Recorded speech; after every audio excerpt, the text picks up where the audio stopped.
Good morning and welcome to Sunday morning Open Line Online, the second hour of Open Line. It's Sunday, August 25th, and do we have a lot to discuss? Let me introduce the panel. First, journalist Nither Khan. Good morning, Nither. We have one half of the Sports Brothers sitting next to Nither, and that is Bobby Childs. Good morning, brother Bobby. Good morning to all. Thanks for tuning in, family. There you go. We have a new guest joining us today, and that is Reverend Mark Thompson. Mark Thompson is social justice activist and veteran radio host. Mark Thompson, who last month launched his new daily show and podcast, Make It Plain, with DNR Studios and DCP Entertainment. Hashtag Get Woke. Good morning, Mark. Good to have you here. Good morning. And if you see me distracted or having a sidebar, I'm like Jay-Z. I'm cutting a side deal with Larry Hammond.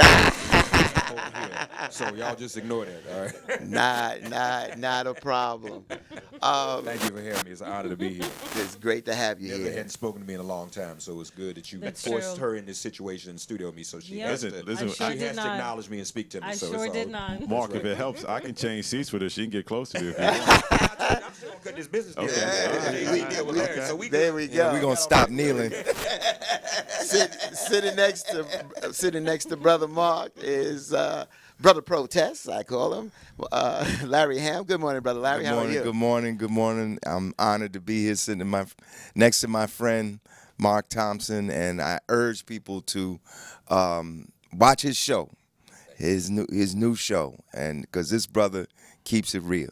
There you go. And filling out our cast today is attorney and former judge Bob Pickett. Good morning, Bob. Thank you, sir, and it's delighted to be here. We're going to discuss some really good issues. There you go. And one half of the Sports Brothers and one half of the History Brothers, brother Keely Buchanan and Jamie Harris are off this week, and we wish them well in what they are doing today. So there's numerous topics that we can start off with, but let's start off with the Eric Garner situation.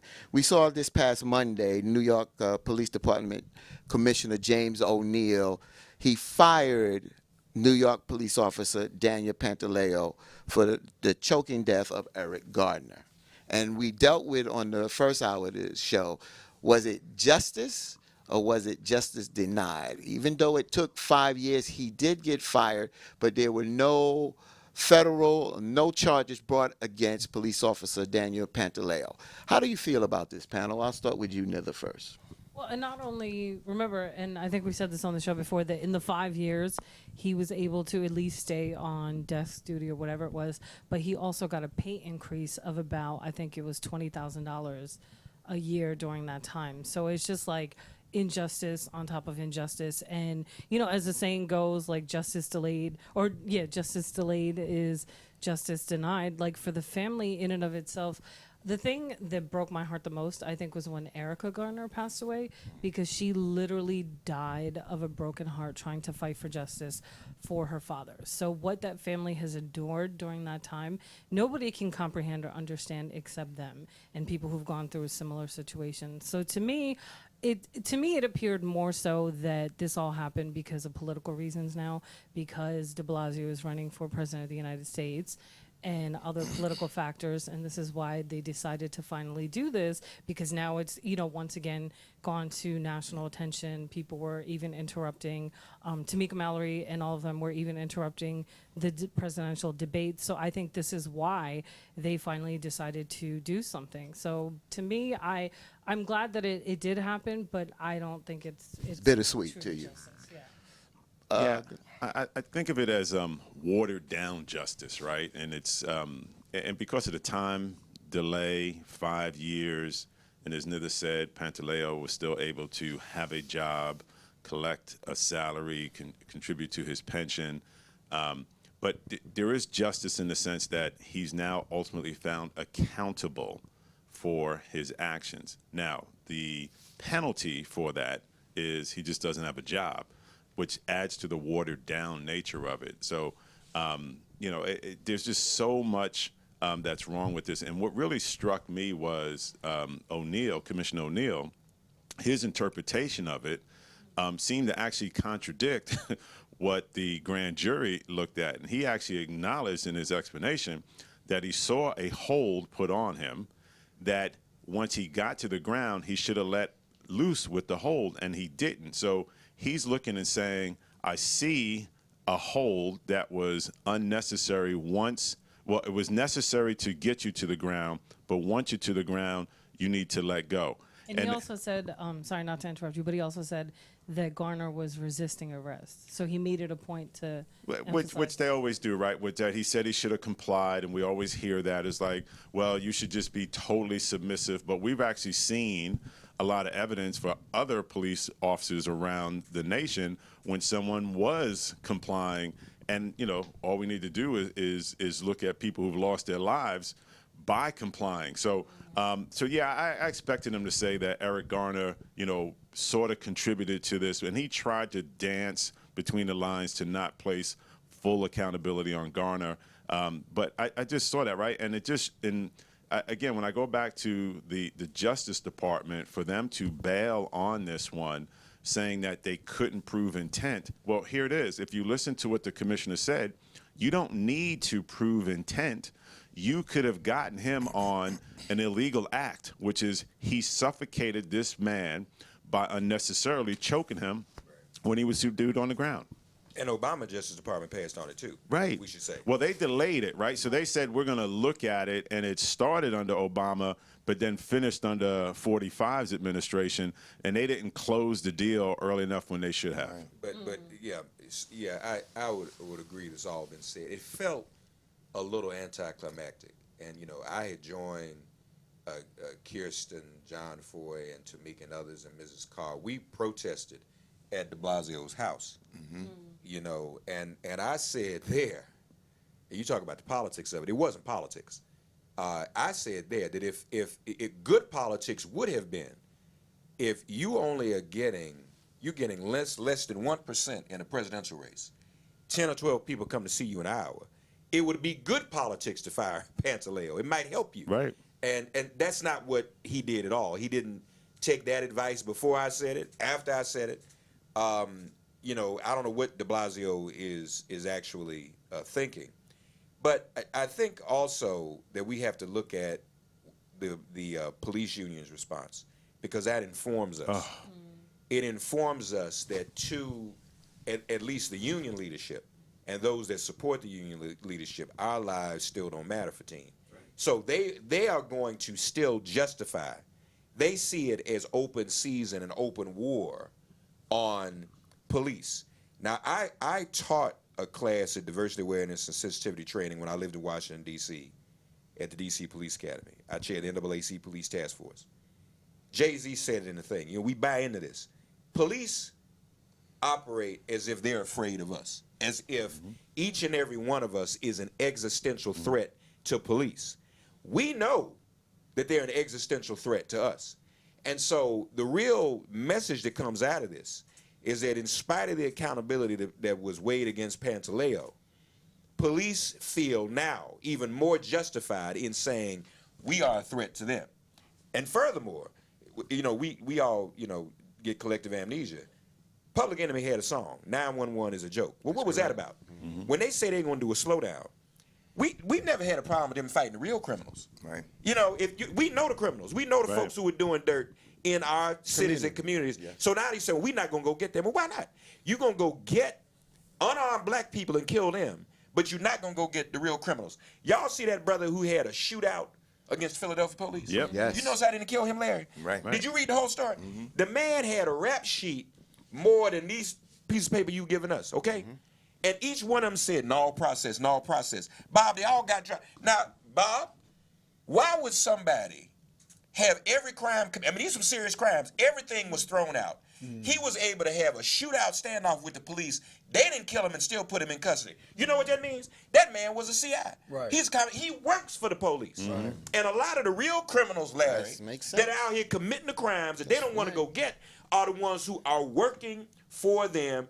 dealing the drugs and the guns, but the rest of us, some cigarettes, a Lucy, you got to lose your life over there while these other people walk around. We driving in the car, walking down the street, we can be killed, but the real criminals don't get stopped at all. And if people, that's the lesson. And if people think that Brother Mark is out there far-reaching, no. You go back to the situation back in, I believe, the early 90s with Larry Davis in the Bronx, Right. where their police came in to kill him. Yeah. They came in with his family there, babies there, and what did he do? He had a shootout with them, and then when he gave himself up to be arrested, he basically said, I'm working for the police. Yeah. Yeah. You know, Mark, you touched upon something around, and this is always just, I can't get my head wrapped around the contradiction here, right? The police around the nation say that they are there to serve and protect. No more. And Never when were. you think back to one of Pantaleo's comments, right, that he said he showed no remorse for what happened, right? But they always talk about the protect part. I need to protect myself. I felt threatened. But I never hear them talk about how they were there to serve. Yeah. And so if serve means that you have some empathy in you. So you now see that you have this larger man who has no weapons on him, who's trying to walk away, and the reason you're there, as you said, is because a complaint was made that he's selling loose cigarettes. How are you there to serve the community there, right? You were there to protect yourself that resulted in this man's death. The serve is not in the law. The serve is not in the law. One of the most significant things that happened this week, actually preceding the decision of the commissioner to fire Pantaleo, was the passage of a new standards for use of force law in California in response to the killing of Stephon Clark. The police act based on the law. They are above the law because the law itself places them above the law. The standard for the use of force by the police is so open for the police. All they have to do is feel threatened. And the law says they are justified. Remember, when they make these decisions, the judges make the decisions based on the law. So in California, they passed a higher standard now for the use of force, although it is compromised because in order to get the law passed, they actually couldn't define the word necessary within the law, which was a concession to the police organizations that lobbied against the law. So we're going to see more Pantaleos. We're going to see more officers get off for killing black people as long as we have a standard on the use of force that's crafted to, in fact, protect the police. The decision on the Pantaleo case to fire him, of course, we all wanted to see him fired. But that was a Pyrrhic victory because he killed a man. This was yet one more example of institutional racism within the criminal justice system and white privilege. You asked this question for Team on the radio show this morning, and it was interesting that one of the callers called in and said, and made a comparison to the murder carried out by Pantaleo and the shooting of the white California woman by the African policeman in California. He went to jail immediately. I don't know that he ever got out on bail. If he did, and he got 12 years. He didn't get a he didn't get desk duty. Nope. He didn't get a promotion. Nope. He didn't get a pay increase. What he got was 12 years in jail because he was black. The way Pantaleo was treated is an example of white privilege in this country and institutional racism, and we got to bring it to an end. Well, you know what? It's salt in the wound. This week also, Fire Cop Daniel Pantaleo is going to sue the NYPD back for his job. It's not over. Win. It's and not if he over. wins, he gets his job back. it's not over. So you talk about justice delayed, like you just said, Nilla. Justice delayed is justice denied at the end of the day. Yeah, and He's not going to prevail. I mean, there's no question that the judge made a qualitatively good decision, but there is also no question that this is justice delayed. I'm very clear about that, and my continued heart and hats go out to our good brother Bob Slade, who did not allow this issue to just simply go away. He constantly discussed this issue, constantly presented guests on this issue, and I think it was his effort that kept the issue alive. And Brother Fatim, within the last year also, kept it alive in order to get the kind of review and assessment that was made by the police commissioner. There's no issue with me. This is justice delayed, but nonetheless, justice nonetheless. On what grounds can he sue? That's what I'm lost about. What is his argument? I think he feels that he wasn't treated fairly. He got a promotion. Yep. And got to keep his job as long as he got to keep. What is? well, he's saying it's arbitrary and capricious, whatever technical. Yeah, it's an legal- Article 7. There's an Article What- 78 of the but state I look civil at this, practice law and rules. And Bob, you talked about it, right? Which is that in the judge's ruling, she talked about how she felt there was a significant contradiction in his description of the type of hold that he had, and he described a hold where you clench your hands after you have the forearms underneath the suspect's neck, and as he's describing it, what's shown on video is different. And so she cites these contradictions that caused her to say, I have serious doubt. So from an appeal, he's going to still have to figure out how to overcome that one.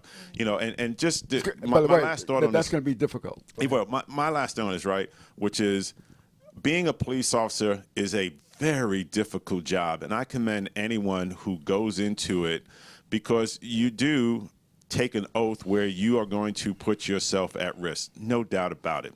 The vast majority of police officers never even draw their weapons.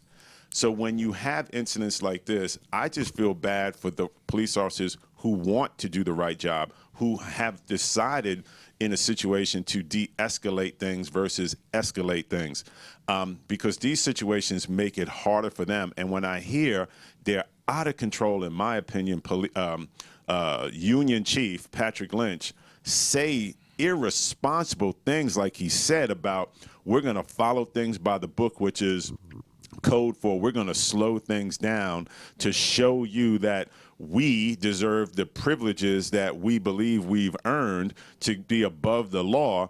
That's putting innocent people at lives, because if he gets some knucklehead officers who follow his thing and say, well, I can't respond to that call right away because I got to follow A, B, C, and D, that is worse than what's happening right now. 2 points. I got 2 points I just want to say off of that. First of all, I would start to feel for those police, the good police, when they start to step up and stand out and call these, like that officer called this morning, and call his colleagues out on this. That's where I would stand up. Number two, we don't see a lot of black police officers shooting white folks. So there is something going on. So Go to there's jail. a double standard. You can't here. kill white people. There's a double standard. Don't you know when they first hired black cops that it was actually the rule that black cops could not arrest white people? I know some people are not going to believe this, but this is true. And this wasn't just in the South. This was up here, up north. Black cops could not shoot, kill, or arrest white people. And de facto is still in effect. And then when a white officer, and I can't call the white officer and the black officer that got shot. Remember the black officer that got shot on the train by a white officer? They both police officers for the NYPD. collateral And you damage. saw when the union took the side of the white officer. Of course. Didn't back the black officer at Not all. surprised? Well, the other thing too, and you talk about how O'Neal kind of gave himself away in several respects in this, and he was kind of all over the place. He was back and forth, because I noticed when he took questions, at one minute he was trying to straddle the line and appease the union. But then when they asked questions, said, "Well, do you agree with the judge that Pantaleo was untruthful?" He said, "Yeah, I agree with the judge's ruling." Which took him right back in the gun sights of the union. Yeah. But did you notice when he acknowledged from the very beginning that there were issues in that park, including hard drug-related issues? And again, it begs the question. They didn't go out that morning and look for that. Right.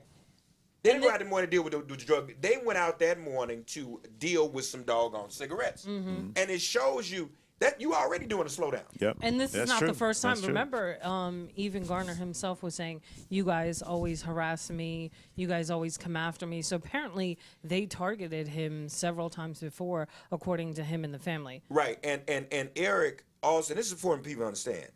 When you see Eric on the video say, "Not today," Right. he's saying to them, "I know y'all looking for cigarettes on me and looking for that to bust me on that because you always do." Right. He literally meant not today. Now, the police devils say that he was doing Matambo.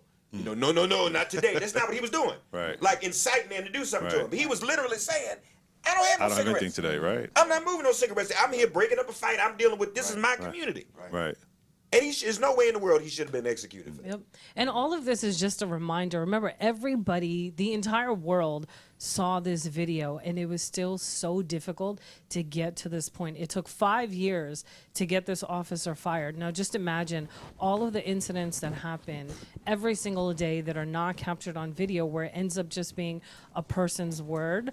Well, if they're alive, a person's word against an officer, against an entire system, and how difficult it is for that person and for those families to get any semblance of justice. That's right.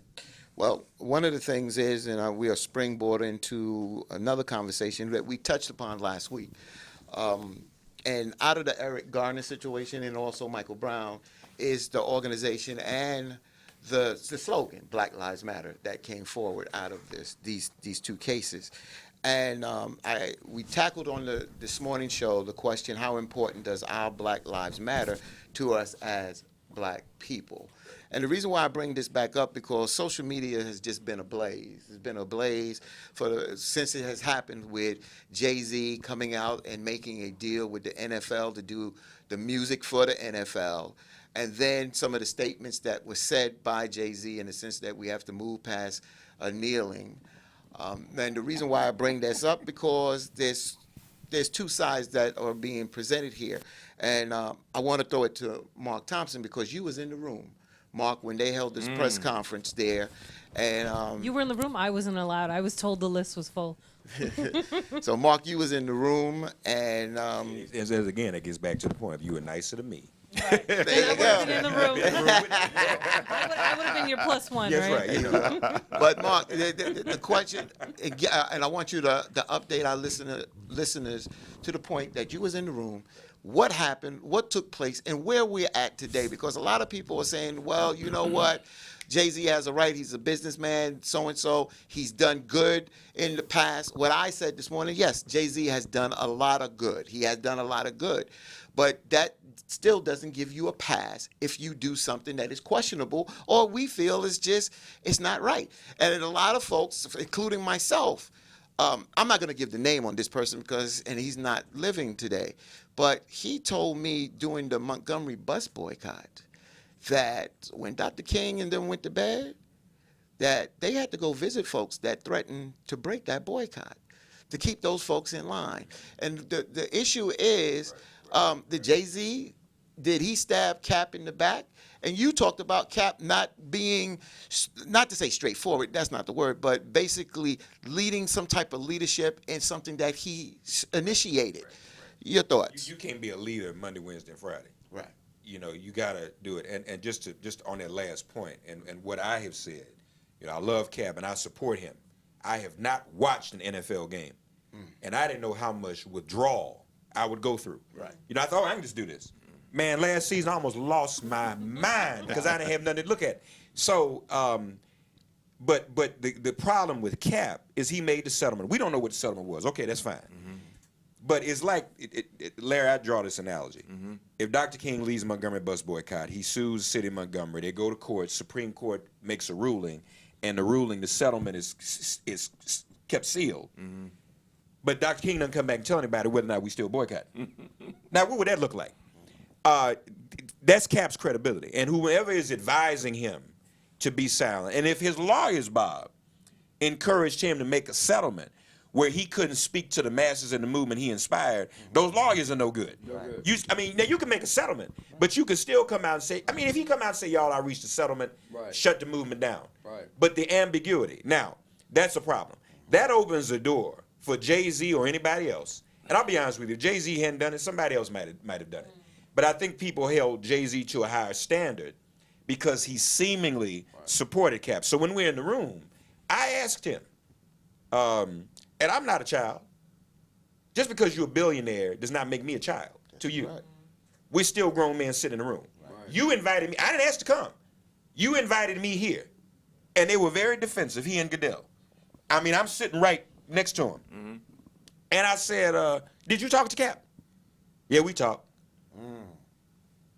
Now, looking back on it, what I should have asked specifically, did you talk to Cap about this deal? Correct. Not did you pass him on the subway? Right.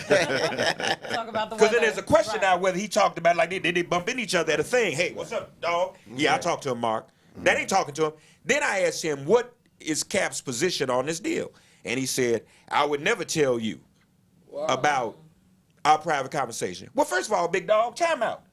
You invited me here to a press thing. Right. You don't tell me. You would never tell me. Why would you invite me here and expect me not to ask you? That's a logical question. Anybody could have asked that question. I just happened to be the first one to ask it. Why would you feel that you don't have to answer that question and it's got to be something private when that's the elephant in the room? I don't care if you are the billionaire, Larry. I'm going to say, we got to respect each other. Right. I interviewed Barry Bonds once and he got all swole up. I ain't got to talk to you. I said, look, all them steroids don't scare me. Right. You on my turf. So the point I'm making is he wouldn't answer the question. So then I pivoted and I asked, and those of you who want to hear the audio, because here's the other thing. It was suspect because they said you couldn't video and you couldn't post to social media. There it is, right there. So, but you could audio record it. Right. And again, Jay-Z's catching hell now, and it's his own fault. If they had let the whole thing play out and be live streamed, people would have heard him say, we're past kneeling. But then other times he said, if people want to kneel, I understand that. But you set yourself up. Right. You don't want to put yourself in that position. You shut it down, and so that's the one quote that comes out. You can't get mad at everybody else for reacting to that. So I asked, what if people do want to kneel? And then, Jay-Z said, well, we're trying to present this. What if they want to do this, Mark? And those of you, I posted the whole audio on my social media, Twitter, and I'm not just saying this pro my social media if y'all want to hear it, because nobody else has put the whole audio out there. Right. Twitter, @MakeItPlain, Instagram, IGTV, @Minister with 2 T's. You can hear it all unedited, so you can make your own conclusion. But it was clear they were saying they want this initiative. I even asked Goodell, what if a player, even a white player, wants to take a knee against gun violence and domestic white terrorism? Well, that's why we have this, Mark. So I just don't see how a music deal resolves all of those issues like that. And the last thing I'll say is, I said you on the air, it would have been better if they had never said it had anything to do with Cap and social justice, because what this is really about is NFL marketing. So going forward, everybody, just get ready for it. And they did the whole presentation, and we were all kind of preoccupied by Cap, but when I went back and looked at it again, the deal is Jay-Z is going to curate original music by the most popular artists we know to create soundtracks for the NFL, the NFL's games. So the NFL and popular music and popular artists will be inextricably linked. So you're not going to have Super Bowl halftime show. Right. Super Bowl halftime show might be anticlimactic. You're going to have musicians at every game, soundtracks for every game. So when you go on your cell phone and you want to dial up a piece of music, that piece of music that you enjoy is very likely going to be attached to the NFL. Yep. And then when you turn on a football game, then that game is going to be attached to your favorite popular musician. And also the NFL licensing to the video games also. That's right, all that. Yes. So all of that is an entertainment distraction, Well, I can listen to Ariana Grande. I'm not worrying about no Cap and no taking a knee. But I think they're naive because I don't think they really expected Cap to have the support he has. Right. And we said to them, some of us even offered advice. So look, y'all give Cap a job, your problem goes away for the most part. They don't get that. Well, they do, right? But and this is not to try to defend them, but the problem I've had with this whole thing is there are different issues that people are trying to make all one issue, right? So Cap took a knee to bring awareness to social injustice in the world, not social injustice in the NFL, in society. Correct. He just used the NFL as his platform. No different than John Carlos and Tommy Smith, right? They weren't objecting to the Olympics. They were objecting to things going on in the country while this national anthem was going on. And the other thing that I've said on this show many times, Cap made a bet on himself that unfortunately he lost that bet. He walked away from a contract that he still had. He had a year left on his contract before he went to free agency. He took a bet to take his option a year early to get a higher pay. At the same time, he decided to take a knee. The decision as to who gives him a job is not the commissioner. It is those 32 owners. Those owners are the ones who are afraid to have Cap on there. And we've said before, Cap is better than every backup quarterback that's in the league right now. Mark, I love what you said about what this deal is, right? So anyone who has followed the NFL and the history of it, they've always had this tie to music. When you listen to NFL films and the highlights, they had this music, as soon as you hear it, you knew it was the NFL. Monday Night Football, as soon as you hear it, right? And then when they started to evolve, they got country singers and everybody else. So they've always tried to accentuate the entertainment side of their sport with music. So now they're trying to do something that baseball struggles with, which is how do you be relevant to a newer generation, particularly when people are saying because of concussions and the safety issue out there, if I can hook them with music and show them the edited versions, the clean versions, the exciting versions of this sport, I can still be relevant to a younger generation. So there's the business side of it. Cap took his settlement, along with Eric Reed, who is still playing in the league, was about back pay. So the money that he lost going through this whole thing. He, for whatever reason, decided to settle for that.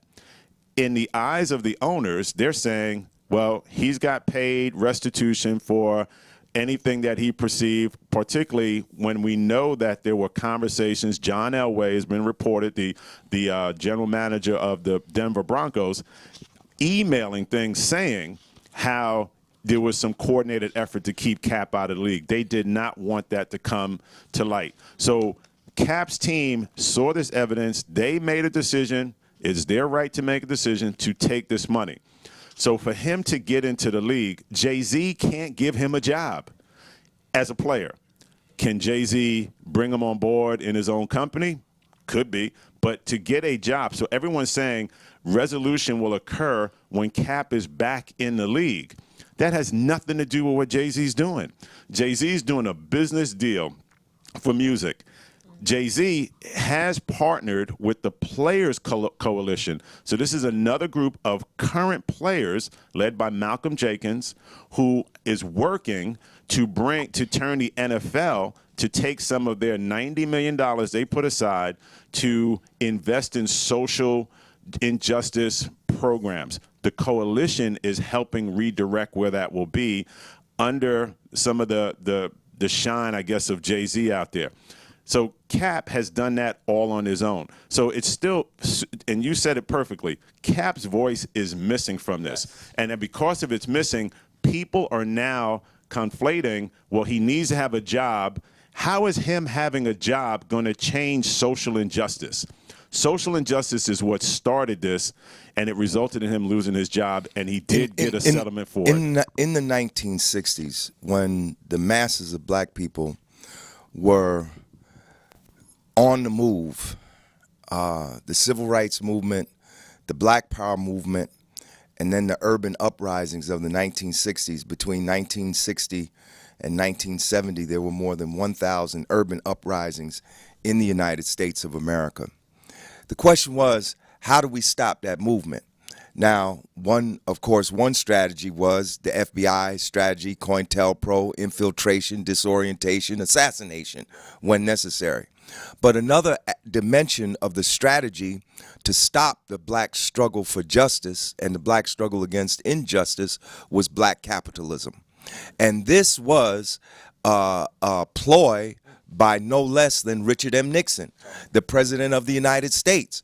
Richard M. Nixon said that we have to bring black people into the system and they have to get a cut of the American pie. So rather than protest, they told people business. And I hate to say this, but James Brown and others were unwitting pawns in that game of using black capitalism to derail protest, to say, all right, we're going to give black people a cut. And that's what's going on here. This is the black capitalism strategy redux. This is an attempt to stop the blowback against the NFL for what Cap started, because whether or not Cap is in it, this thing got legs. Not only were players taking a knee, little kids in Pop Warner games, children around the world started taking the knee, and the NFL was losing its so-called corporate goodwill, its image, and being seen as yet one more pillar in the structure of institutionalized racism. So now what do? We say, okay, we're going to give you a cut. This is a multi-million-dollar deal. And Jay-Z, although he is an artist and a rapper and a good one, he is a capitalist. And it's about the money. But it's not only about the money. You have to understand that this has an economic dimension. It has a political dimension, because people are still taking the knee. That fencer took the knee. That sister who won the hammer throw put up the fist. They want to stop that. They don't want any politicization of this. And it's interesting that you raise the Montgomery bus boycott, because in my eyes, and I'm only one person, this is just one person's opinion, those players who are in this so-called coalition are in a way playing the same role as those ministers that set up an organization outside of the Montgomery Improvement Association, because they, in fact, tried to end the bus boycott. They formed a group and actually declared the boycott to be an end. But the masses of the people said, no, we with the MIA, the Montgomery Improvement Association, we going on, and they were totally discredited. They don't want players to kneel. They want players to buy book bags. They don't want players to talk about police brutality. They want players to walk kids to school in the morning. I'm not saying that kids, that buying book bags is not a good thing, or that meeting kids on the first day of school is not a good thing, but black people are being killed in the streets of America. 5,000 since the murder of Eric Garner. 5,000 since the murder of Michael Brown in Ferguson. So all of this is really an attempt, whether people are consciously, because I'm not saying everybody in the room saying we're going to make a plan. People can be unconsciously and unwittingly a part of something and not even know it. Well, and just to even draw... Well said, Larry. And just to even draw a great analogy to Montgomery, you know, the Players Coalition may mean well, but it's like if Dr. King was in jail and everybody started cutting deals and doing their own thing and just forgetting about him, Cap is still in jail. All right, he is. The point is, it was about social injustice, you're right. But in the popular view of everyone, and I don't think this can be refuted, he lost his livelihood because he stood up for social injustice. So Cap is in sort of a metaphorical Birmingham jail, all right? Because he can't be rehired. He can't get a job. Goodell said in front of us, We asked him, so well, can Cap get a job? Oh, yeah, any team can sign Cap whenever they want to. And if there were not collusion, some evidence of collusion, I know, we know it's the owners, but the commissioner represents the owners. Right. And if there were not some collusion, the commissioner would not have settled himself. Now, 2 other quick points. NFL ain't too bright anyway. That is true. So watch this, y'all. And I said this. We were out in front of the headquarters one day. They act like they knew me when I got there. I think they Googled me and said, that's the nigger that was out there protesting. Right. And I said it in front of the headquarters. Because I'm not no owner, neither. I don't know. I'm not no billionaire. But let's just unpack this for a minute. They admitted that they felt pressured by Trump. Yes. Mm-hmm. What is Trump's mouthpiece? Fox News. Mm-hmm. The NFL awards broadcast rights on a contract to a company that is helping Trump try to tear them down. Mm-hmm. But y'all smart in business, so y'all the NFL.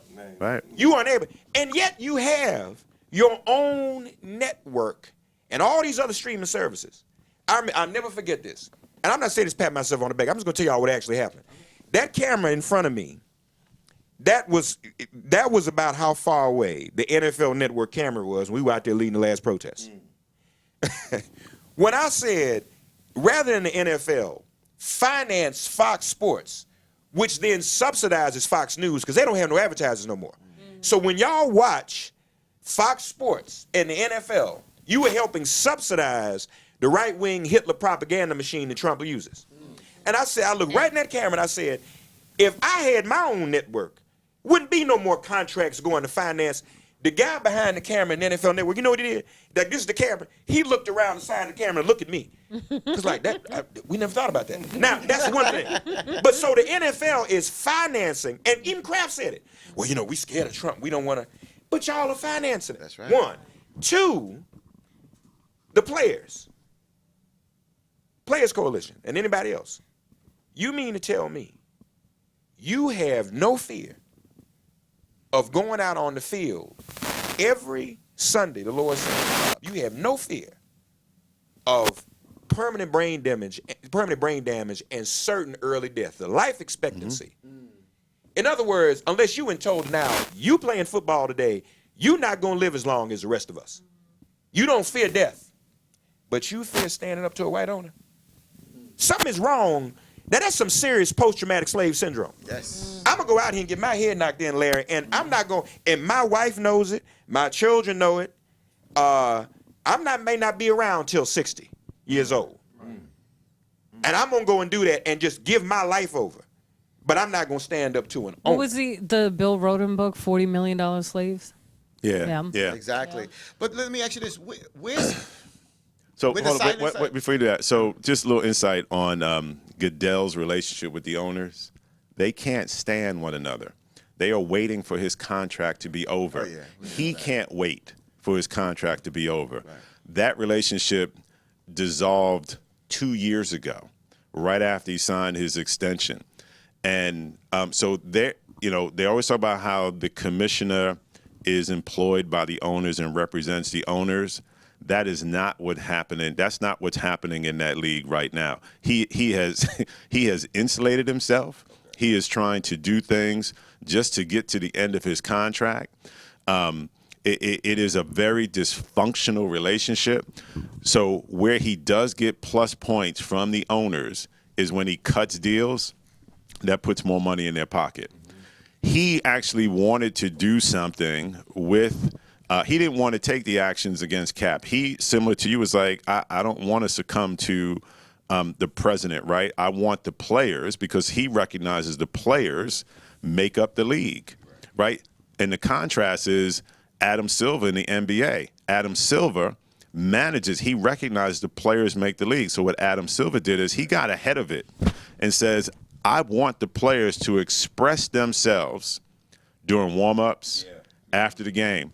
But as soon as that national anthem starts, now you're on the clock. You have to conform. The NFL couldn't get it together. So they put something in place to try to do it rapidly, and it backfired on them. Well, if you're going to do something, stay in the locker room. and then some of the players are like, well, wait, what staying in the locker room? What does that What's the mean? point? Right. Right. And then it, they promote team play. So you got part of the team coming out, standing up, because some of them were in the military, and this happened with the Pittsburgh Steelers. They had one of their starting linemen, Villanueva, he was in the military, so he supports the flag. He doesn't he doesn't support all the injustice going on, but he was trained to salute the flag. He wants to come on the field, and then Antonio Brown and others want to stay in the locker room. And how does that come across as teamwork when you're trying to do it? So they fumble at every case because Kraft sits at Mar-a-Lago. Jerry Jones is tight with him. So they all they contribute to this GOP thing, and it just so happens they got a lunatic who's in the office right now that I still don't understand why they're afraid of him. So just real question. So you're saying this $1 billion most expensive business in the world right now, of rich white billionaires, is actually dysfunctional? Absolutely. All right. So again, absolutely, and the fake billionaire in the White House, which is why there was evidence of collusion, because they don't know what they're doing. Right. And the fake billionaire in the White House is crazy. We all know that. So the Sunday morning word ought to be, because people seek money, and they seek success, and they seek fame, but that don't mean, Bob, that you got it together. Exactly. You are still dysfunctional and foolish. I mean, because literally, they're helping to finance themselves out of existence by supporting him. Yep. My question to you all, before we move on from this topic, is if Colin Kaepernick wants to come back to the NFL, how does he come back with his manhood? And basically, because hey, I stood up and I protest about social injustice out there that globally. Now, all of a sudden, we have this deal with Jay-Z out there. Colin Kaepernick hasn't really said that much of anything. And now, if you get picked up by the NFL, and from the owner's point of view, or from our point of view, of looking at the NFL, to me, it's ran like a plantation. You have the owners, you have 70% of the players black or men of color. How do you come back to that, and do you sign that I'm not going to kneel again, or I'm not going to speak out against injustice?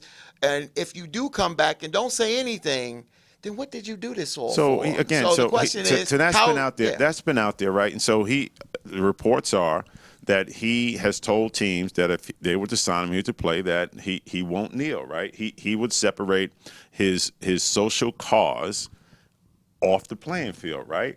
Again, going back to the beginning. He said that? This is reports. Reports are saying when, I think it was Baltimore was thinking about re-signing him. It got serious from what I understand, and he acknowledged that he would not kneel because the message has already been out there, but he's still going to be for social causes, right? So it's separating. Remember, this whole thing he did not kneel anti-NFL.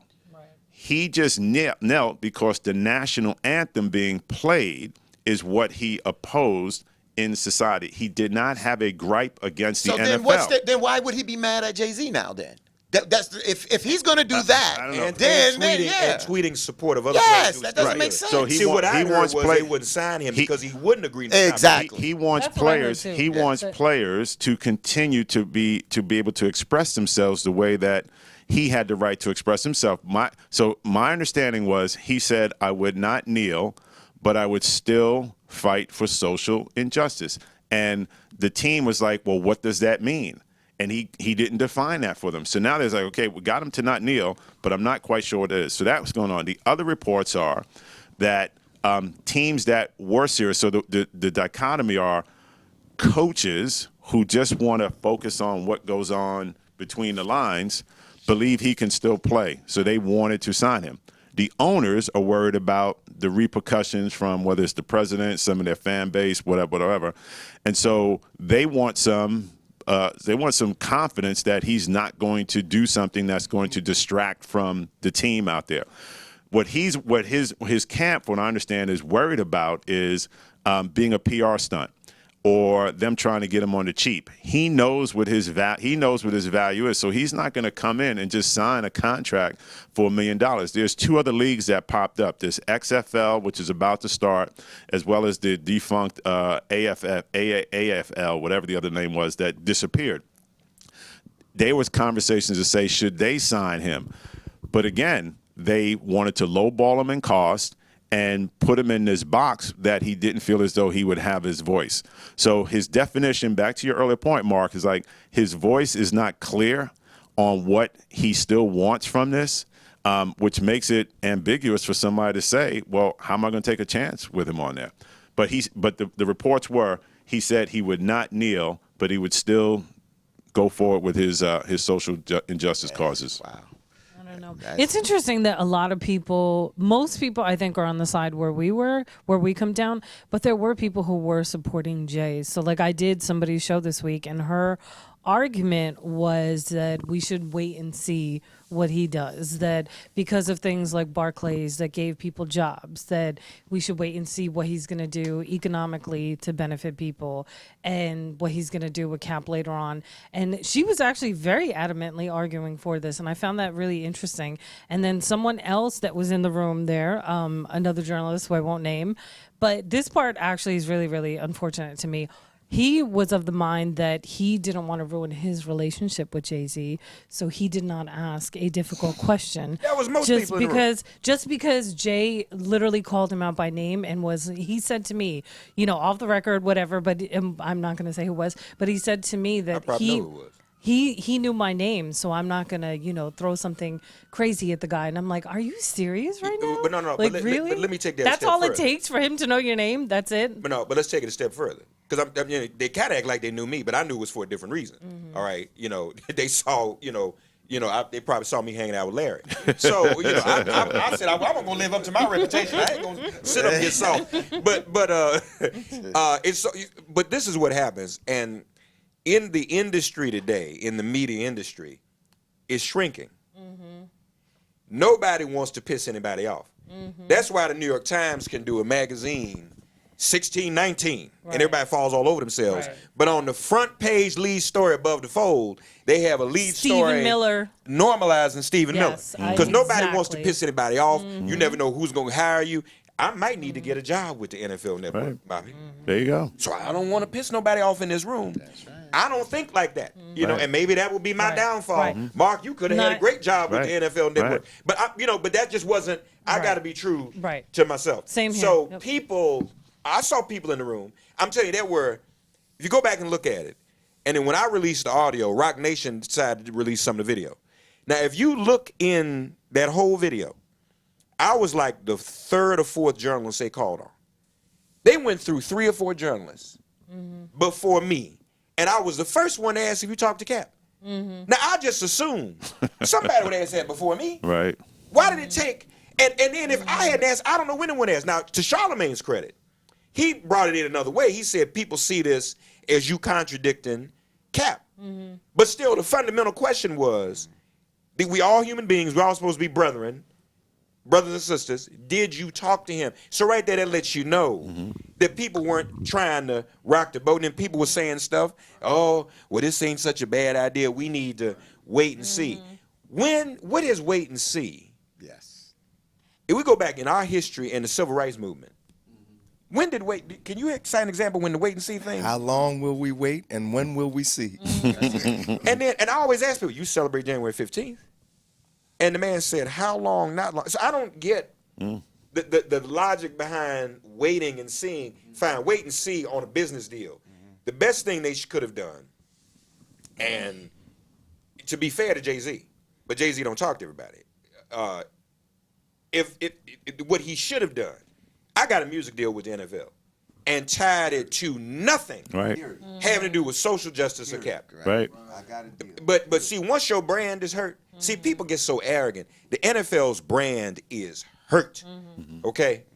And once your brand and image gets hurt as a corporation, that's like you just get remembered for that forever. You can never get around it. This has been a disaster for them. So why would you Jay-Z, you so smart, you've done all these deals, billionaire, boom.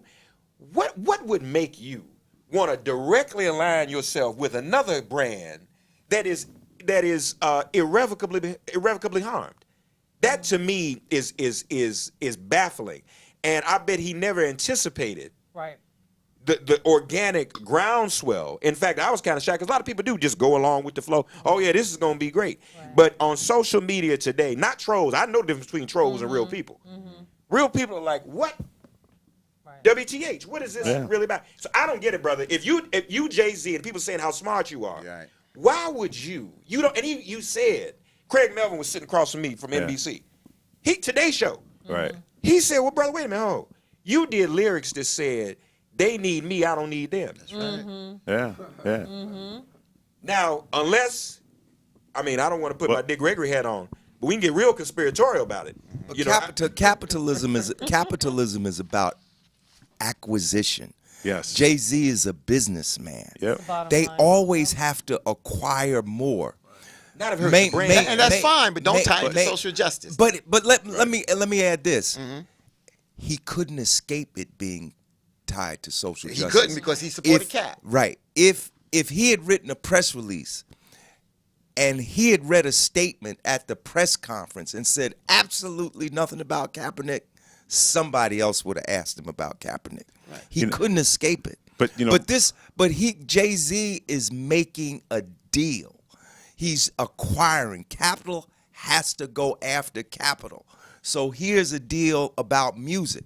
My understanding is that he's hoping that this could, in fact, ultimately lead to part ownership or ownership in a team. You know, even if it can't, he might still aspire to that. That would be his leverage. So Yeah. you No, know, I don't think that's his he leverage. couldn't escape Colin Kaepernick. Yeah. This is the high point. Whether or not Cap returns to the field is a different question. This is the high point of his life. So he will not be remembered for his prowess as a quarterback. He will be remembered Right. in the vein of Muhammad Ali and others for taking a stand for black people. Unless he and waffles going forward. I don't think he's going to others have waffle. I'm not saying he will, but I'm saying, but if he does, then If he gets a throws job, everything out the window. if he gets a job and he still is fighting for social justice, that's what I'm saying. People are putting together, him working for the NFL as him, reneging on his pledge. Right? Again, his issue was not with the NFL. The NFL had an issue with him. So if they give him a job, then that one is squashed. The settlement is a half step there. But Larry, I think you nabbed it. You hit it perfectly, Larry. Which is why your part, Mark. Why would a company associate themselves with a damaged brand to acquire? Right? And there's a bit of arrogance in it, right? If I can get this deal on the cheap, and I can actually help them rehab their brand, or I can leverage them because they're in a weaker position to allow me to do more with my brand, I'm going to do it. Now, he may say, I expected some blowback, but listen, it'll blow by real fast. Once they see the product, they get hooked on it, they're going to stop. They're not going to remember that this deal was tied to social justice. And I guarantee you this is what the Players Coalition is going to do. Once they start, and Cap got some praise for this, the Players Coalition is going to do a variation of it. They're going to take the NFL's money, remember that $90 million that's out there, plus a percentage of whatever comes out from this Jay-Z thing, and they're going to put it into lobbying efforts. They're going to put it into programs that are more than just walking the kids to school, but it's going to include some police community work, because there's actually certain teams around the league that have actually done that last year, where the players and the police in that community have gotten together with schools and start having dialogue around things. There's players who have lost family members because of the violence in the streets, and they're going to use those. So to me, the wait and see is let me see these programs that need to come out during the season that's going to highlight it. That's the wait and see for me. But that to me is why he did this, right? Yeah. They are vulnerable. He cut a good deal. They're giving them probably more rev because they're not in a position of strength on this one. Yeah. Time will tell. Like you said, time will tell. But we're going to move on from there.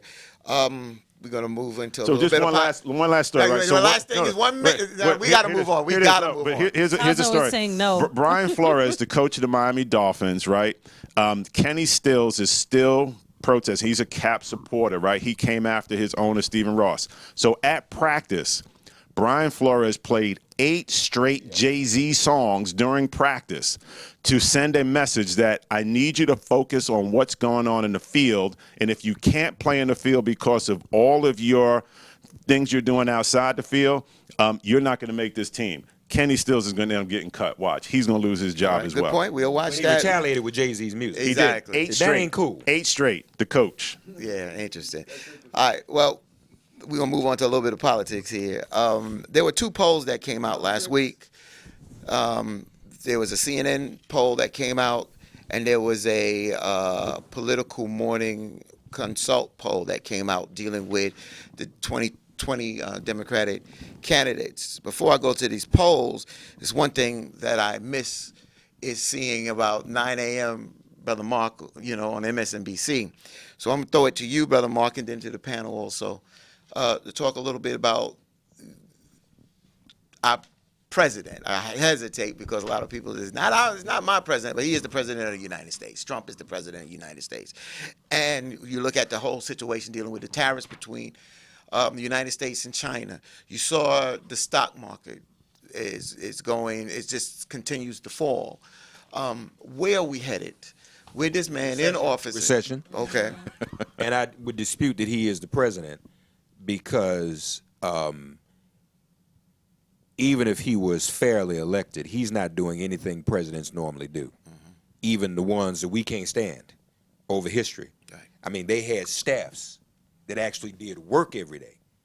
The reports are, and see, let's go back to Access. Right. You kiss up to Stephen Miller so you can find out what's going on inside. Right.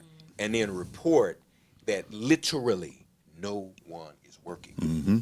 There's no work going on in the building. Right. It's all based on his tweets and his whims. Nobody can tell him anything. Everybody else like, you know what? I'm just going to collect my check and stay out the way. When's the last time they had a press briefing? So he's not functioning in a job. Like you're hosting right now. Right. Now, if you were sitting over there like a bump on law, well, Fatine ain't no real host. We can stop calling him that. You are working right now. You are working, doing your job.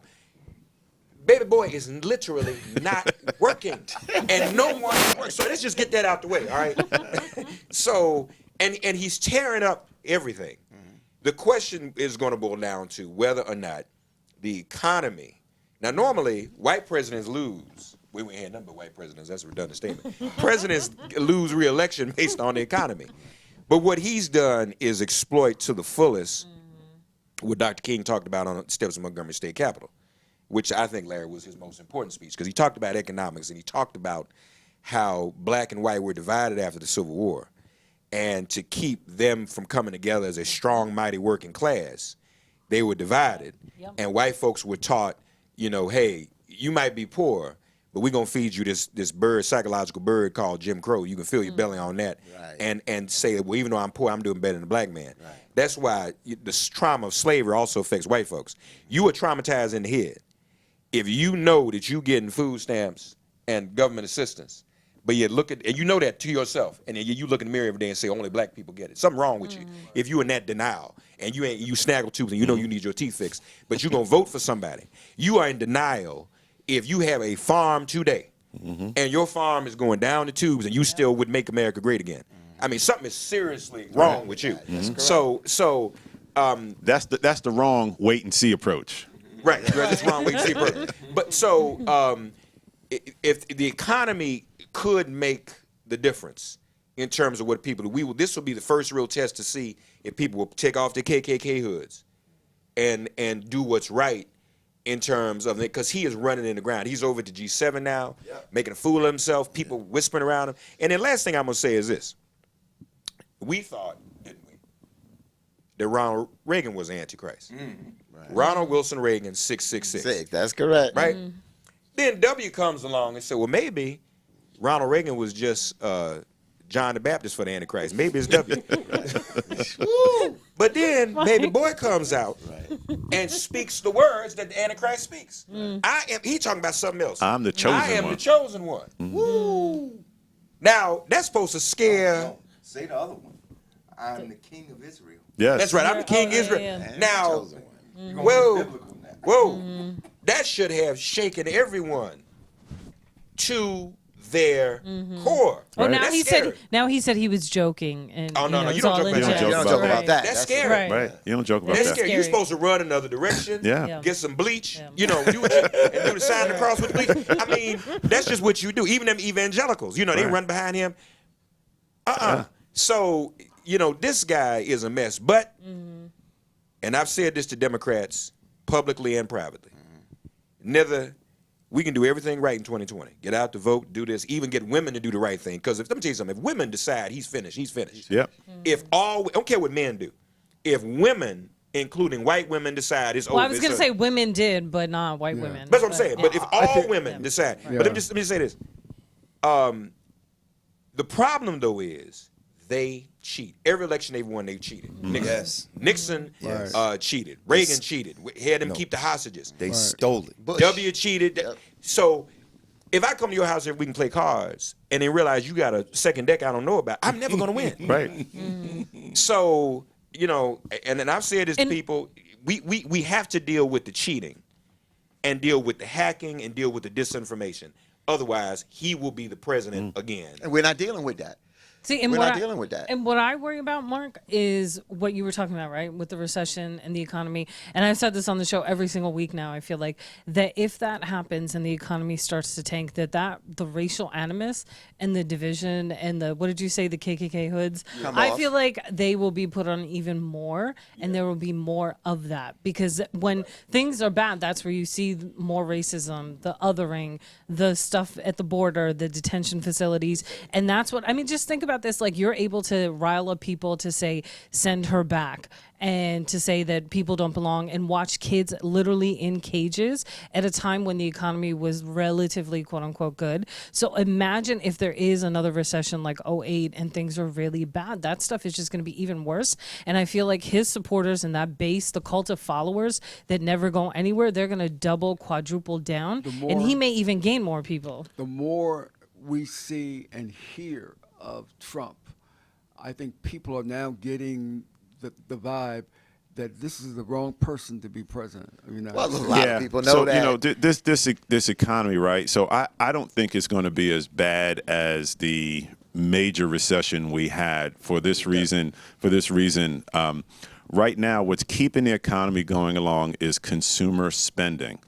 So when you look back at recessions over time, when consumer spending is just hit hard, then you have severe recession, right? So that's going well. What's causing this now is businesses are not investing. And so people say, well, they got a tax cut. Why are they not investing? The number one reason they're not investing is because he is so inflammatory and contradictory that you don't know where to place your money.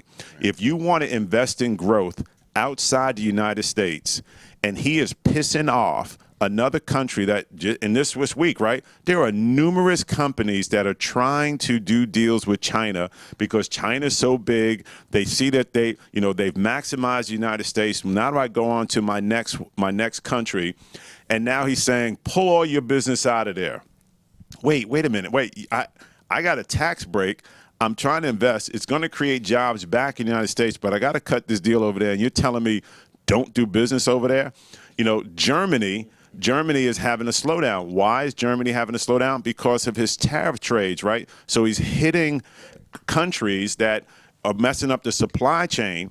And then he thinks it's as simple as, well, go find another partner. It doesn't work that way. It doesn't work that way. So his words, his tweets, his actions, he doesn't understand He doesn't know business. what trade deficit is. He doesn't. Right. He doesn't. He thinks it's something else. He believes tariffs that it's money coming into the hands of the consumers. No, it is the consumers who are paying that. So his volatility, his ignorance about how things work is what's causing this recession, and he's blaming everybody else. Jay Powell at the Fed. But the public is seeing through all of that. Well, here's who I believe is seeing it. Well, here's who I see. Yeah. Mark touched upon those farmers, right? We'll see whether they actually believe what they're seeing. Yeah. I do believe the ones who were silent and have some money. So, these business leaders who are conservative, who always vote Republicans because, small government, tax breaks, and all those things, they're now seeing this guy is dangerous to us running our businesses. Yes, indeed. And we saw evidence of that, and one of them died this week, the Koch brothers, right? The Koch brothers were big supporters in putting money in the hands of the GOP until Trump, because they saw how dangerous he is to running their businesses. It's sabotage from within. He is a Russian asset. He really is. Yeah, Trying to get Putin back in the G7, saying that he outplayed, that he outsmarted Obama, and that's why Obama kicked him out. He invaded another country. That's why he was out. Again, this is the same climate that brought about 2 world wars. All this competition between countries, pitting countries against each other. Right. Now, I'm not saying we're going to have another world war. Well, But say it. We're not that far away from that reality.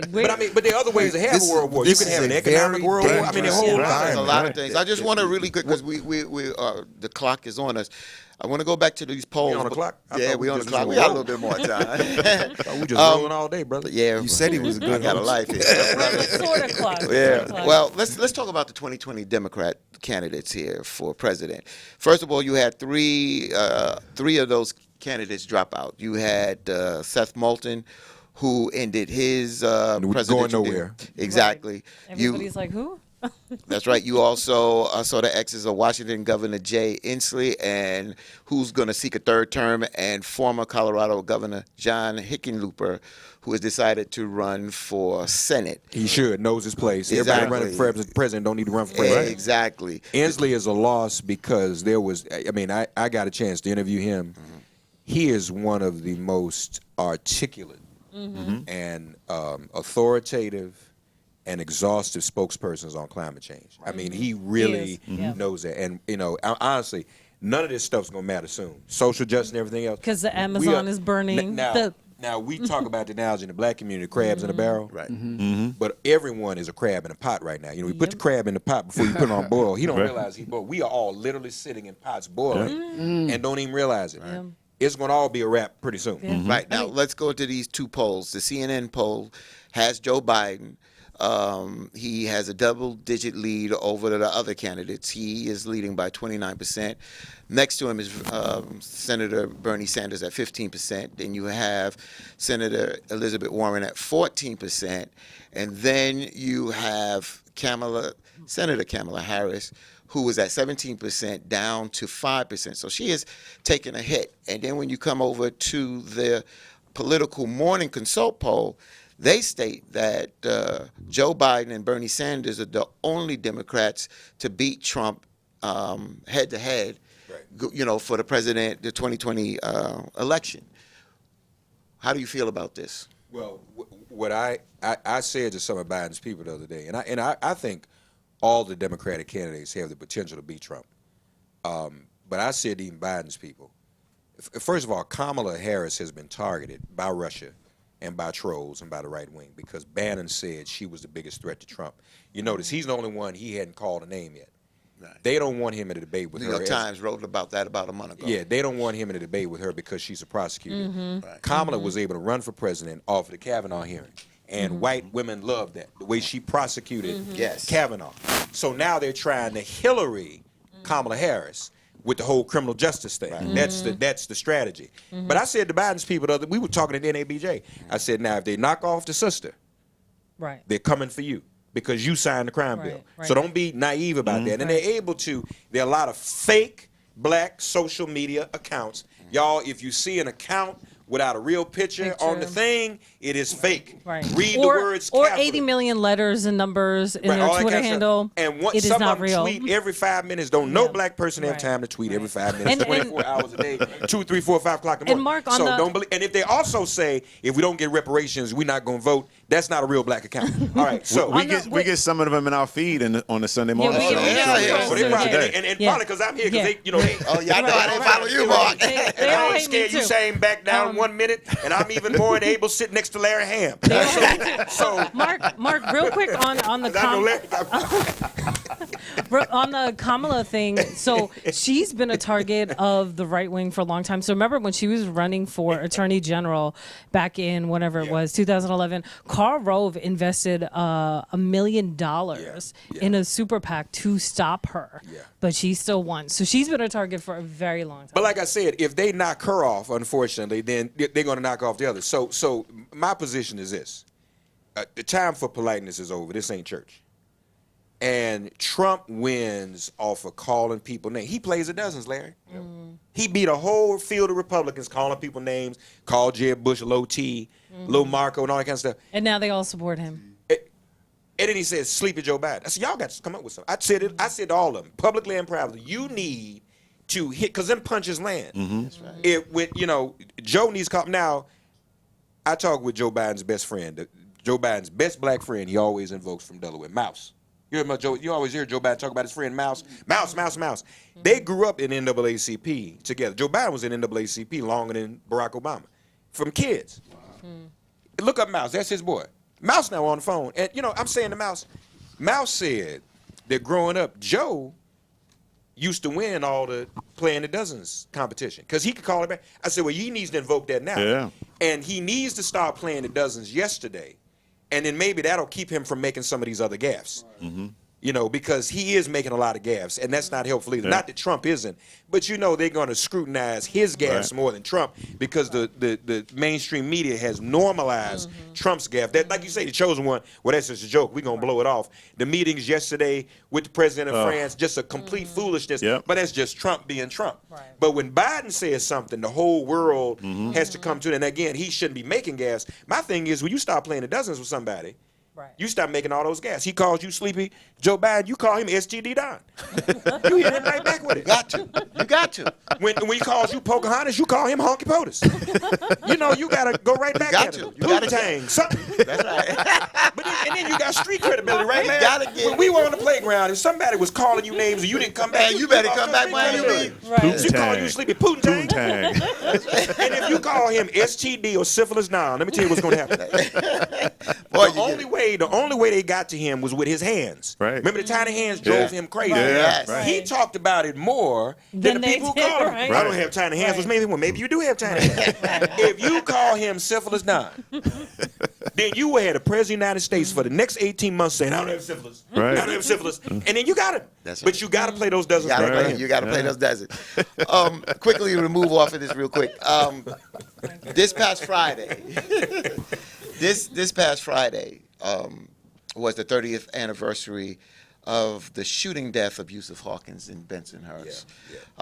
This is when Reverend Sharpton.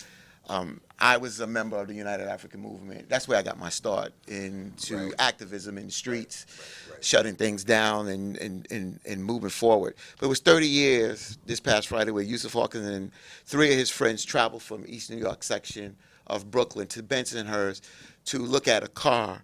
And a group of whites approached them. They thought that they came in the community to see their girls, and that wasn't the issue. And Joey Farmer is the one that shot Yusuf Hawkins and killed him. I remember when we did our first march out there, and we out there. And the first thing I noticed that we don't have a lot of police out there. And I mean, these crowds these white folks are crazy. Some folks came out, they were throwing watermelon.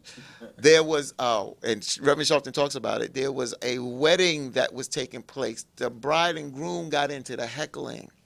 And as I'm in the front, yes, Oh, yeah. I turned to Reverend Sharpton. Reverend Sharpton turns to me. And when Reverend Sharpton said this to me, I never forgotten this. He said, Fatine, He said, "You've been with me on a lot of things." He said, "I don't know if we're going to get out of this one, brother." He said, "I don't know if we're going to get out of here alive." That was the quote. So, of course, back then I'm security for Reverend Sharpton, security for Alton Maddox, security for C. Vernon Mason. So, we had a job to do. Yeah. And it was basically, we got to survive. We survived. We got out of there. But months later, Reverend Sharpton took a knife to the chest. Stabbed, he almost got killed. So I brought that up to say that 30 years ago to this past Friday, that took place. This past Friday, a Florida jury convicted Michael Draker. Right, Draker. Michael Draker. They convicted him of manslaughter for the 2018 killing of Marquise McLaughlin. And if you don't recall the story is Marquise McLaughlin was in the store with his son, and his wife and his other children were outside in a car, and Michael Draken was harassing the wife. So Marquise came out. He pushed him away. Right. He pushed him away. "What are you doing? You harassing my wife?" And at that particular time, Michael Draken pulled out the gun, said his life was threatened, and he shot Marquise. Marquise stumbled back into the store and died in front of his son. So 30 years ago, this past Friday, we had this situation, conviction. And this is one where, back to the opening of the show, like justice served and garnered. This one where justice was served, because Florida we know is the stand your ground state, and that's what he tried to claim, that he was standing his ground, but the evidence didn't support that, right? Which is, Marquise was moving backwards after he pushed him down. And he's claiming, well, he was moving towards me, and there was no video evidence, there was no witnesses who supported that. And the judge quickly made a decision on it, and the jury said, "You're guilty" on that one. So, and I think that was only because the movement that has been going on since the death of Trayvon, if there had not been this national wave of protests, place after place, city after city, that guy would have walked just like, what's his name, killed Trayvon. Zimmerman. Zimmerman. Just like Yeah. Zimmerman, Yeah. still walking Still, yeah. around out here today. I will never, ever forget the murder of Trayvon Martin and the fact that justice was not served. But I'm glad it was served in this case, but it is because there has been a movement against racist violence and police brutality in this country. And just keep in mind what has happened since Trayvon. Roof went into the church, killed 9 people. This other person, white supremacist, goes into the synagogue in Pittsburgh. Another white supremacist goes into the synagogue in California. And Walmart. And Walmart, the killing, the most recent last El week Paso. down in El Paso. It's off the chain, but some people are getting the message, and obviously this judge and that jury got the message. So that's that. Now, you mentioned about the whole thing, and Larry, you was talking about this week, about 400 years ago, where we had about 400 years ago, where the slave ship, traveled the shores and came to America. Right. And I was online, and I came across this article, and it's too long to go into this article, but the article was entitled, 5 Things People Still Get Wrong About Slavery. And the first thing, I'll go through the 5 things real quickly. The first thing is the myth that slaves never rebelled. Because, you look at Nat Turner, but there were other rebellions. There was a Stone Plantation insurgents in South Carolina in 1739, where a small group of enslaved Africans first killed 2 guards. And there were other slave rebellions. Then number 2, the myth that house slaves had it better than field slaves. In fact, rape of black women by white enslavers was so prevalent that a 2016 study revealed 16.7% of African American ancestors can be traced back to it. The third myth, the myth that abolition was the end of race. Abolition was the end of racism. That's not true. Recently, Senate Majority Leader Mitch McConnell offered a familiar variant No, of get it this right. myth. Get it right. Moscow Mitch. Oh, I gotta have that name. When he said, Doesn't. You got to play him, man. You got to play him. Exactly. Stop it. when he said he opposed reparations for something that happened 150 years ago. So you see that folks that try to separate themselves from that. The fourth is stated, the myth that history class taught us everything we needed to know about slavery. We know that is not true. You get a little bit, even when you get a Dr. King, you don't, we did OpenLine, and when I said that Dr. King wrote over 6 or 7 books, a lot of people didn't even know he's written these books. They don't even know about the letter that he wrote from the Birmingham jail. Even today in schools, there's been protests by parents that say, wait, we see what you're teaching in history. You're leaving out whole major sections of things. They're basically trying to whitewash this era in America. That's right. And the fifth, and then I get your comments before we end, the myth that slavery doesn't exist today. That's one of the greatest myths. The United States has the highest prison population in the world. More than 2.2 million Americans are incarcerated. 4.5 million are on probation or parole.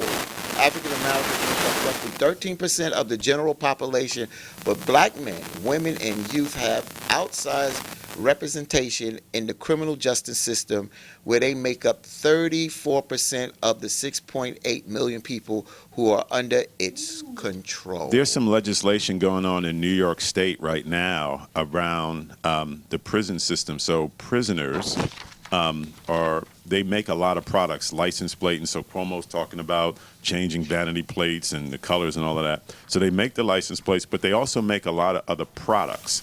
They make 60 cents per hour. But the profit margins on someone buying a vanity license plate is close to $100. So it costs you. Let's say it took somebody 2 hours to do it. It costs you $1.20, where you can get a margin of like $98, $97 profit on it multiplied out there. So there's legislation going on right now to say, should we move them closer to the minimum wage out there? I don't know what the right answer is. It's probably short of minimum wage, but I damn sure know it needs to be more than 60 cents. And this takes you back to right after slavery, where there were laws on the books that said if you did not have a job, you got thrown in jail. And what happens when you're in jail? They rented you out to do labor. You didn't get any of that money, but the prison and the company who used you did it. So you're right, that's still going on. Right. Slavery is still in the world today. No, real slavery. Actual I understand and I support and I sign off 100% on the fact that people who go to jail are in fact slaves, because that's what the 13th Amendment said. You're free except if Right. you commit a crime. But slavery still exists in the world today, and it exists in the United States. Sex slave trafficking is slavery.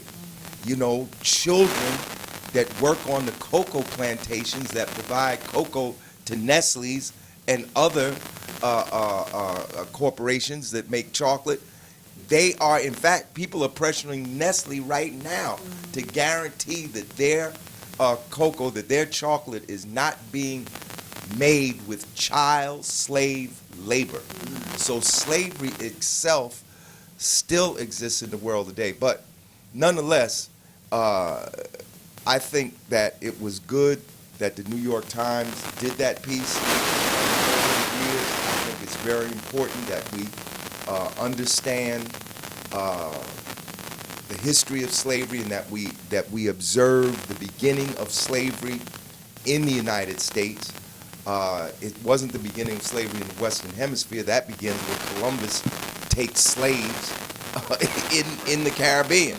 On his first voyage, he enslaved indigenous people.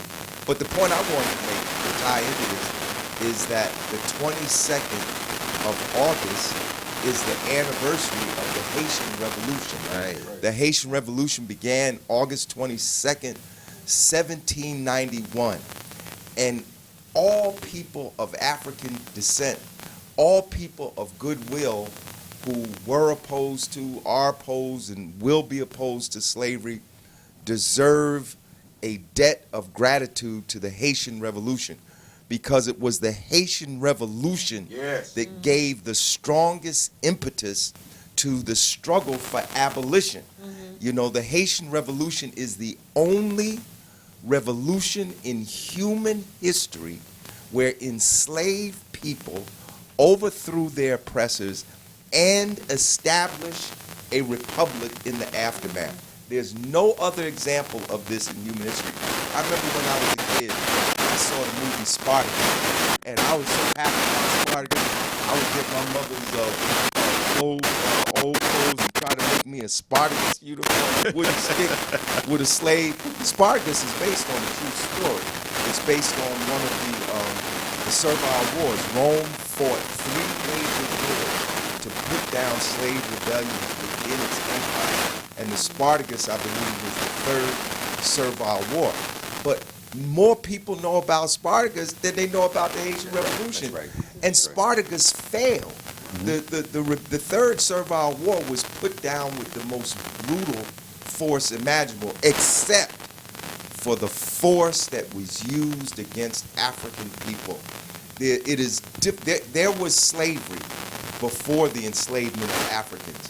But the enslavement of African people was the first time in human history where human beings were commodified. Right. The commodification, not just, okay, you're my slave, but that I'm going to reproduce you thousands and millions of times. Right. You know, so it's important that we observe. Well, the other thing too, and even as you hear Larry speak, you know, we've evolved as a people.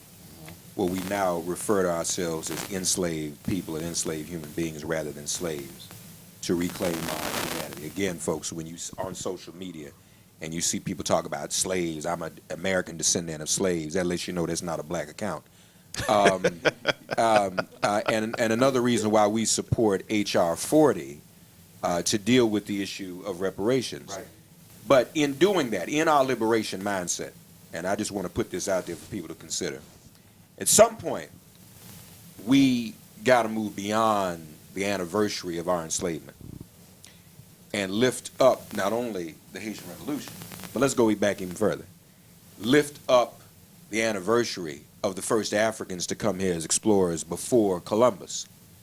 Dr. Ivan Van Sertima, and they came before Columbus, wrote about Abubakari coming from Mali and establishing trade, as Trump says, trade with the native indigenous people between Africa and North America. You know, we need to teach our children that, because we had an African-centered education movement that got pushed aside for multiculturalism, and multiculturalism got pushed aside.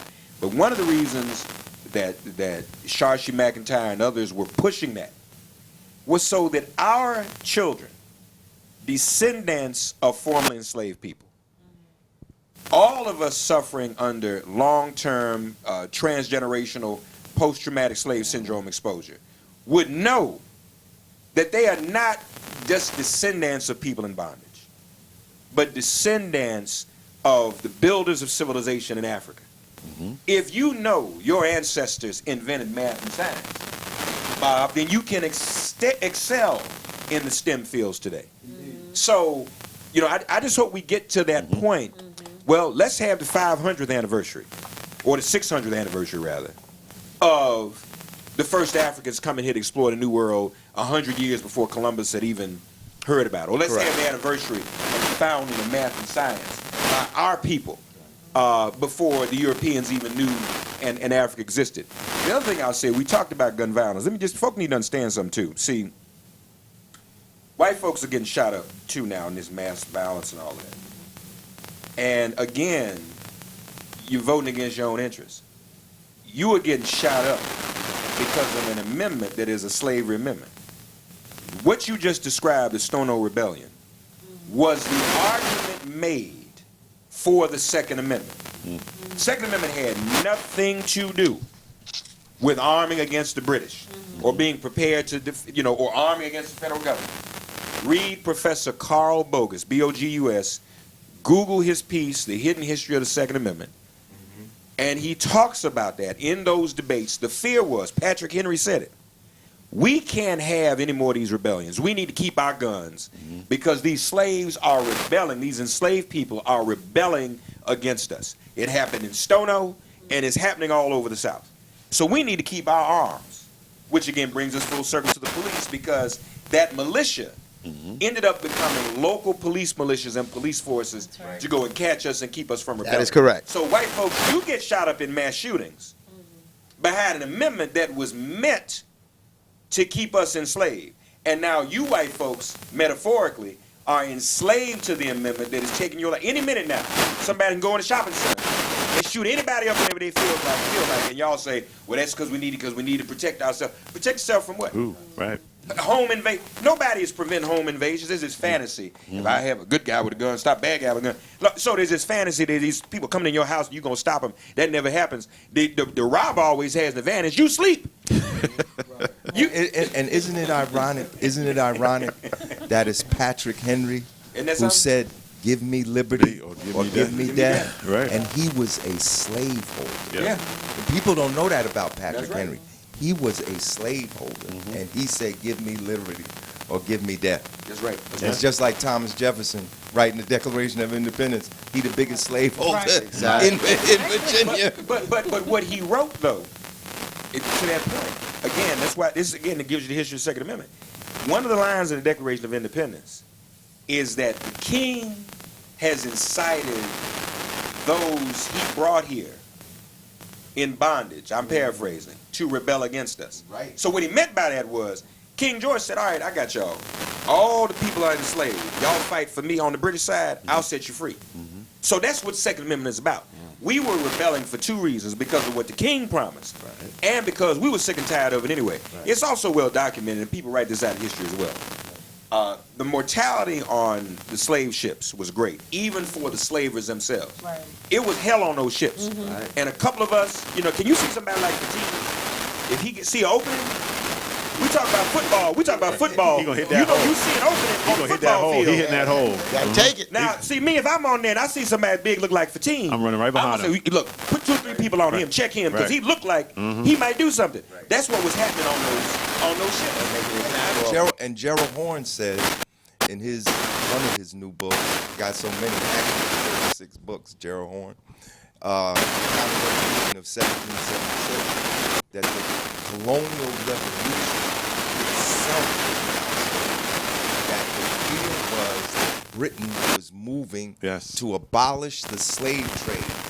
And that's why Jefferson, Washington, all of them slave masters got together and said, no, we're not going to do this. And Gerald Horne posits in his book that the main reason for the American Revolution was so that slavery could be continued in the United States. There you go. Well, to round this up, I just want to say this real quick, is that we here at Image Broadcasting, WBLS 1190 WLID, is pushing for everybody to come on out from Circle of Sisters. Saturday, September 7th from 10 a.m. to 10 p.m. at the Jacob Javits Center. There's going to be vendors, entertainment, business sessions. So come on out. Again, September 7th, 10 a.m. to 10 p.m. For more information and to find out about tickets, log on to circleofsisters.com. Circleofsisters.com. And this has been interesting conversation, and Brother Mark, man, thank you for coming in, man. I Appreciate it. Yes. Yeah, Definitely tune in. miss you on MSNBC, my brother. I miss you. Well, But I did something last week, so we tried to, okay, but we got all platforms. other people can't control information. And as I said before, Yes. even in terms of the white capital, it is shrinking so that you're not even getting real objective facts in journalism. People like say, I don't want to ask certain questions, I don't want to rock the boat, I don't want to lose access. So all that's gone. I never thought, I would say this, but you kind of remember the days of a Sam Donaldson or Helen Thomas. They used to give Ronald Reagan hell. Remember that? Yeah. You remember that? And on behalf of the people, like, what you doing? And now all that is gone. So no matter what, we need to build our independent platforms. I'm in MakeItPlain.com. I know Roland Martin's doing things. Yes. I was with Ed Gordon the other day at the National Black Chamber of Commerce Convention. Right. I mean, we need to build our own platforms. Absolutely. And inclusive of sports. If our HBCUs could get the television contracts that the big white universities get, our HBCU financial problems would be gone overnight. Wow. And our kids would no longer feel as if they have no choice, our best black athletic talent, to always go to white school. Remember how proud we used to be when the NFL would come on Sunday and they would introduce the players from Grambling, and then the guys said Grambling, Tennessee State. That's right. And you would just have a sense of pride. Yep. Yes. But it's gone. Right. Because there's no investment in our institutions. We need to build our own networks.